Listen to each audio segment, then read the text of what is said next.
कुछ चाहिए, हमें आपका दिया हुआ हौसला चाहिए। और जो आज भिवानी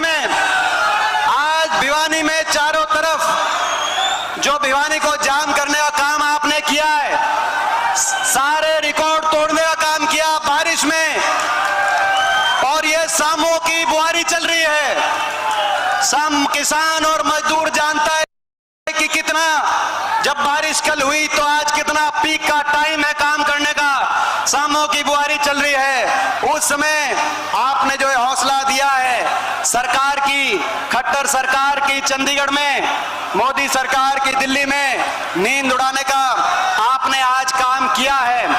और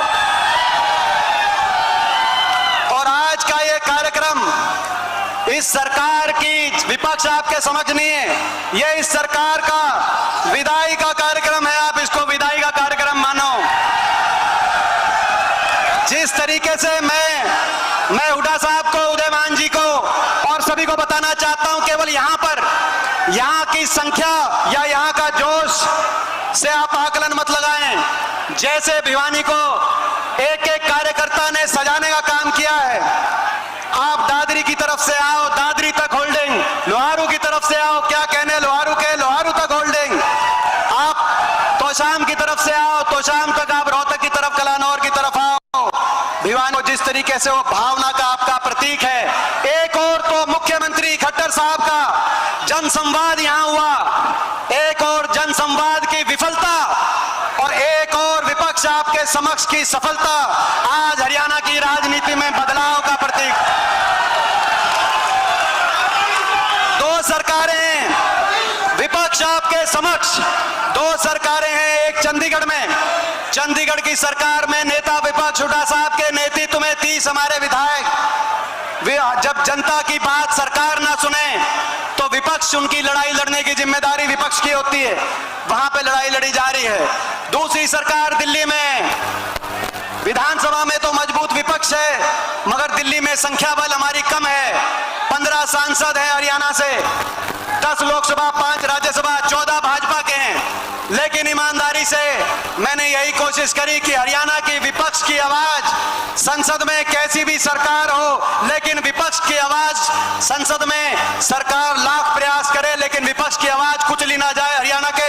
मैं एक हो सकता हूं मगर मुझे ये जो विपक्ष आपके समक्ष के जो कार्यक्रम है, विपक्ष आपके समक्ष के कार्यक्रमों में जो लाखों की संख्या में आप पहुंचते हो, तो जो संसद में मैं हरियाणा से अकेला विपक्ष में जरूर पहुंचता हूं, लेकिन मुझे विश्वास होता है कि मेरे साथ 3 करोड़ हरियाणा वासियों का आशीर्वाद मेरे साथ वहां पे होता है।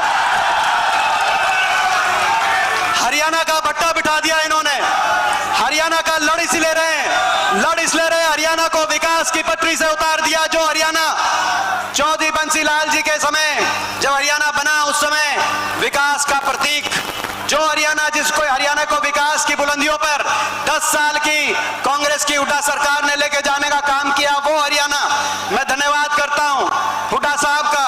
चौधरी बंसीलाल जी ने विकास की जो नींव रखी थी, ना सिर्फ आपने उस नींव पे इमारत हरियाणा के विकास की अपने समय, मगर बंसीलाल जी के नाम से उनको सच्ची श्रद्धांजलि देते हुए अगर देश में एक यूनिवर्सिटी और एक मेडिकल कॉलेज बनाने का काम किया तो वो आपकी कलम से भिवानी में हो। मैं आपका धन्यवाद करना चाहता हूं।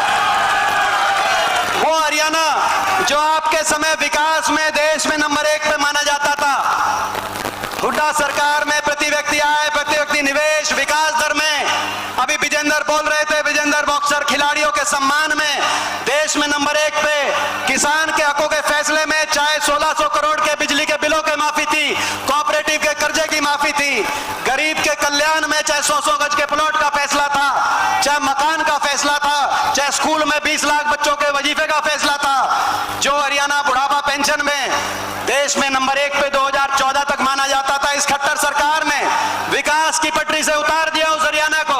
विकास के प्रतीक को आज बेरोजगारी का प्रतीक बना दिया इन्होंने। देश में सबसे ज्यादा बेरोजगारी आज हरियाणा में, महंगाई ने हर घर का बजट बिगाड़ दिया। बेरोजगारी ऐसी कि हर बेरोजगारों की फौज खड़ी हो गई।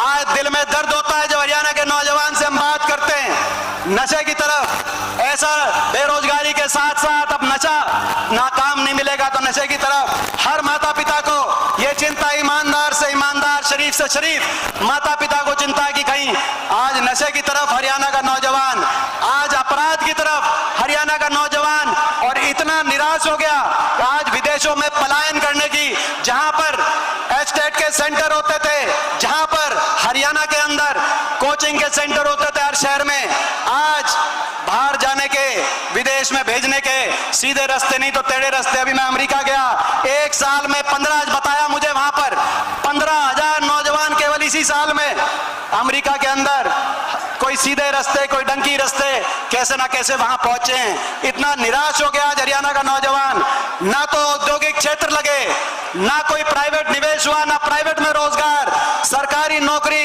एक के बाद एक भर्ती घोटाले, एचपीएससी के दफ्तरों में करोड़ों की बरामदगी, सरकारी नौकरियां तो समाप्त कर दी जा रही हैं या भर्ती घोटालों की भेंट चढ़ रही हैं। एक आदि कोई लिस्ट आ जाए, उस लिस्ट में जितने हरियाणा के लगते हैं उससे ज्यादा बाहर के नौजवान यहां पे लग जाते हैं।